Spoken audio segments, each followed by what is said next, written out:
In this video, I will be showing you how to design a ticket in Canva. Let's get started. I begin on the Canva homepage and move to the search bar where I type in ticket to browse the available templates. I take some time to scroll through the results as there are many different styles to choose from, including boarding passes, concert tickets, and gift vouchers. I'm looking for a layout that I can easily customize for a festival. I decide to go with this pink cherry blossom design, so I click on it and then select Customize this template to open it in the editor. Once the design loads, I want to change the theme from spring to summer. I head over to the Elements tab on the left and search for Summer under Photos.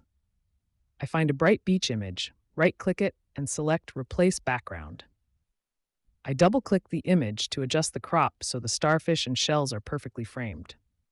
I then repeat this process for the second page of the ticket to keep the design consistent.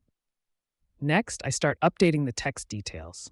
I select the price and change it to $5. Then, I move to the ticket stub on the right, select the vertical text, and update it to Summer Festival. I do the same for the main heading on the front of the ticket. To finish the details, I change the top line to Lively and Wild Music and update the date to the 6th of May. Finally, I'm ready to export my design for use. I click the Share button in the top right corner and select Download. Because I plan on having these professionally printed, I change the color profile to CMYK and then hit Download to save the final file.